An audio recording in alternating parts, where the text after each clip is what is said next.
Welcome to another book review. Today we're going to be talking about the book Family Fortunes, written by Bill Bonner. Now, this is a book that's not out there that much. It's not one of these famous books, but it is a book that if you are in business, you need to read because there's two really important gems in this book. Now, what is it about?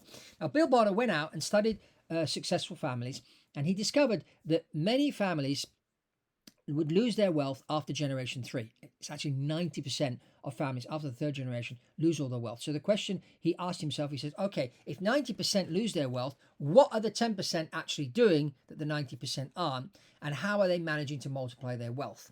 And so he went out there and he did this research. He interviewed a number of people, did his digging on families that have been wealthy families for 100, 200, 300 years to try and understand what they actually do and how they manage to multiply their wealth. And the two things that he discovered, which I found really interesting. Number one is number one mistake most people make when they have a family business is they try and get their children to work in the business. It's the easy way in. They had it difficult on the way up, so they thought they want to make it easy for their children because they love their children. So out of love, they give their son a job.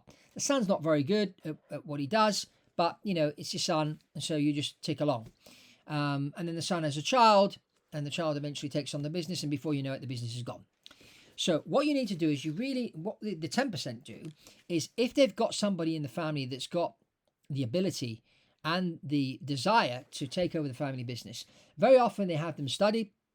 Maybe as teenagers, they work in the business just to learn how it works and get a bit of experience in the lower end jobs and that, stick around the office and learn how things done. And then what they do is they send their children out away from the family business, sometimes to another country, to go and work in a different environment. And they leave them there for 4 or 5 years as they work away, and then they bring them back to work in the family business. Now they're ready because they've got experience from outside, and they also bring that experience with them and bring that experience into the family business. So that's what the 10% do. That's one of the things that they do. And so what happens if you don't have anybody in the family that's got the talent and the desire to work in the family business? What the 10% do is they go out there and they hire somebody that's got the talent, and they bring them in, and they keep the children on the board of directors, so to speak, and they look at their children. They say, okay, what talents do my kids have, and what do they really want to do in life? And they take the proceeds from the business and they pay for the son to become a Formula One driver. Obviously, he has to perform. They pay for the other son to set up his own law firm, and they help their children develop their talents and develop businesses around their talents, which is the way forward. And the family business continues to run by somebody else, but it allows your family members to go out there and do their own thing. And so over time, the wealth will multiply, and the family business will be like from one business, they'll be into other businesses. For example, the Agnelli family in Italy, we started off with the Fiat motor car company. Did you know that they own one of the biggest water companies in the world that make mineral water?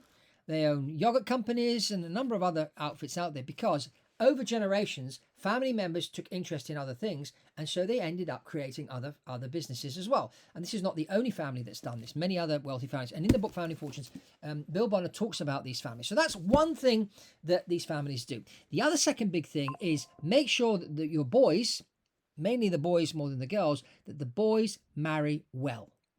Because what happens if your son is good at the business and he takes over the business from you and he marries the wrong woman, that woman will be educating the children. She'll be spending more time with the children than your son will. She will instill the wrong type of mindset.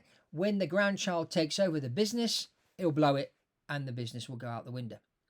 So it's important to marry a woman with the right mindset. And how do you go about that? Bill Bonner says you need to start when they're young.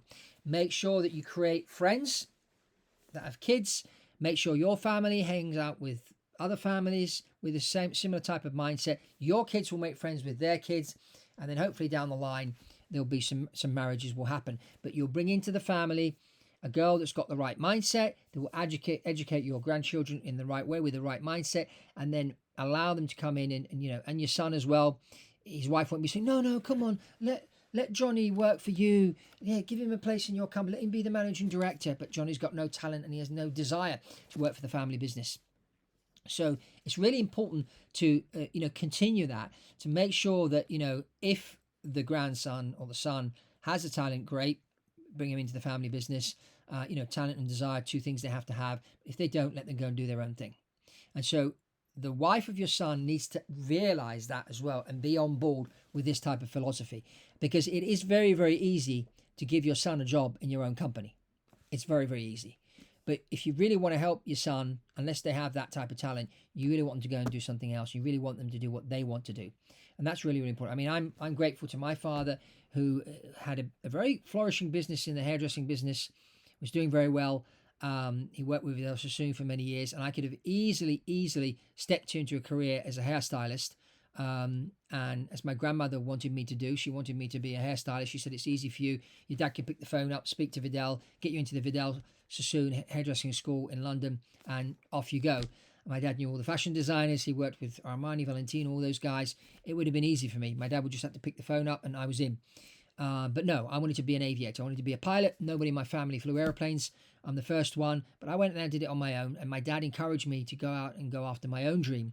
And I'm grateful that he did that, because other friends of mine that wanted to do the pilot thing ended up working in the family business, because it was the easy way forward.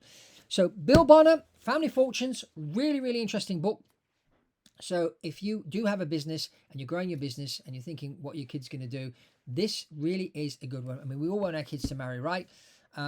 So that's for everybody. And here it kind of gives you that strategy. But also, if you do have a family business, what you're going to do with that family business. Is it a good idea to sell it? Or if you're going to keep it, who's going to run it?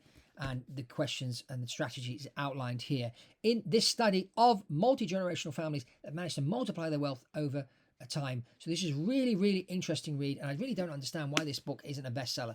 But great one. If you want to get a copy, you can ping the link below. Click on the link below, not ping the link. Click the link below, and it'll drive you to Amazon. You can get yourself a copy. That's all from Fabrizio Parli on this book review, Family Fortunes. Remember to comment below. Let's get the conversation going. Have you read this book?